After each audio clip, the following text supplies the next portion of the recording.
I just want to say what a delight it is to be here this evening and to be in such good company. I think it's really wonderful, and how special it is for everybody to share their experiences like that. And I think we need more of this, especially for the young folk who are experiencing such a lot in these days.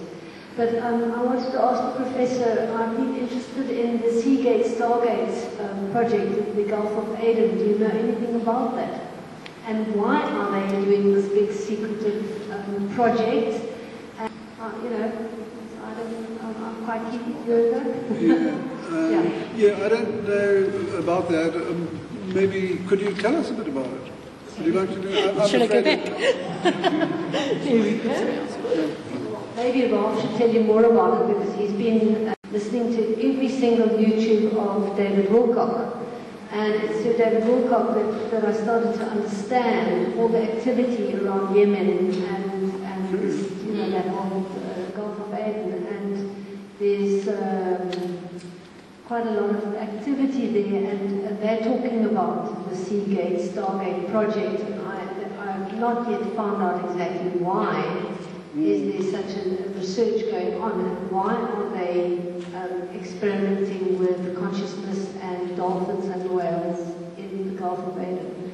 I really don't... Okay, there's something to be explored. Sorry, do you have got an answer? As a novelist, of course, that information is marvelous, because I used it in fiction. In the Vanishing Worlds, I do use a similar kind of idea, but of course I have to make it fiction. What I understand, they talk about it. There's a tear in the reality of the third dimension and higher dimensions. It's some kind of a veil, a mist. And they discover that suddenly when you experience these tears and you see them, you can't not see them anymore. That's the simplistic way of how I can explain it. In China, over a certain river, in the clouds are all buildings. They are in the clouds, floating above the water. And they've taken films of it. And this is what I have interpreted that in my novels that way. It's not scientific, but that's what I understood. It's a tear in the reality of what makes this hologram in our minds. Yeah, complete. Yeah, it's a difficult concept, right? It's not easy. So there's a lady right at the back who's had her hand up, and I'll ask you just to come forward. I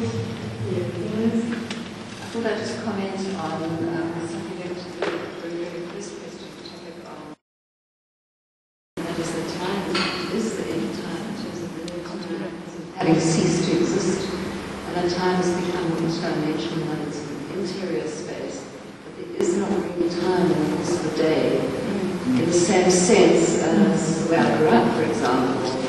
And I thought that's very relevant.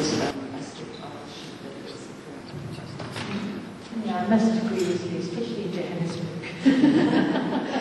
Time just doesn't exist anymore. It's come across here. Yeah, I personally have also experienced this, and Lyndel as well, speeding up of time. Yes. Yeah, I mean, you'll be here 5 days, it feels like yesterday. One needs to understand this whole thing relates to perception. There's apparently a lot of research goes into the fact that we are forming our sense of perception in our minds. There's a field of thought which I've been busy studying called constructionism. You know, it's everything is constructed in the mind. And time as well. In other words, time exists only in the human consciousness. It doesn't exist in a higher form of consciousness, because time is basically the sequence of events, blah, blah, blah, however we term to categorize it. And as our perception will change, will shift, our concept of time will shift, and space as well. But coming back as far back as Immanuel Kant in 1774 or something came up with this concept, the idea that time and space are categories of the mind. And they're starting to prove it now. Research is starting to prove that it's related to our sense of perception. So as our perception speeds up, our sense of time will speed up as well. And before you know it, we'll all have Africa time. Right, any other questions? Yeah. There are lots of things that has come to mind. What you give attention that is very important. The whole life changes when you start giving attention.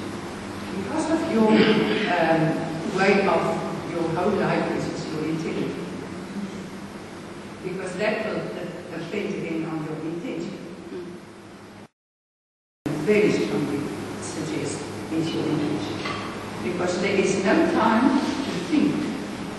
And that is why we do all these things we are doing, like, for instance, going into meditation and stillness of the mind, and everything is got to do with intuition. Because at the end of the day, it doesn't matter what happened, but you won't have time to think.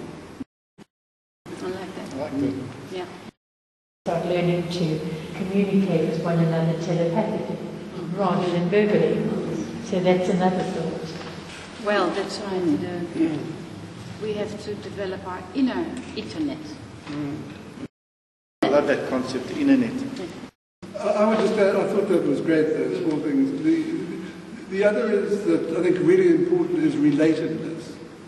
Instead of being in the head and thinking things, it's more immediate. And the other thought I had about your question about the Gulf of Aden, whatever it is, going on there, I'm not aware of that, but my thought about that has been, when all that started happening in Egypt recently, I started thinking about this as the return of the goddess, in a way. This is Isis returning, or something like that.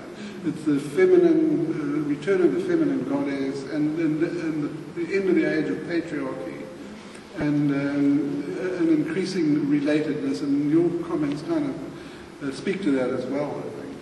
So, and these are the positive things about it, which one is seeing manifesting now, and of course it's being resisted. As Nadia said, things kind of go up and down and up and down, and it's all a sign of the change in time. I'd like you to keep the mic while you've got the panel there, because somebody posed the question to me.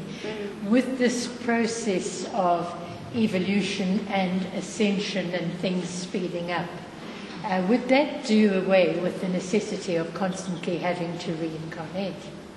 That would actually, I would say, if the intent is to evolve in a higher consciousness level and play the reality game again, but from a higher point of view, from a higher dimension. Mm-hmm. And I think that that's the stage where we're going. And I think Mariki mentioned it now with this intuition.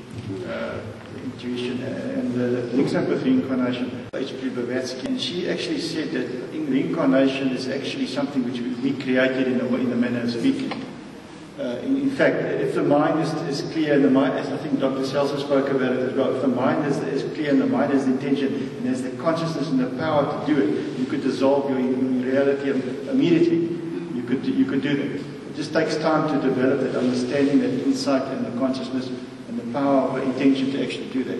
So yes, reincarnation is a reality because we are allowed to be a reality. But anyone can set the intention to say, I'm not coming back, I've set the intention, I think you've set the intention, I'm not going to waste my time here anymore, I've got work to do up there.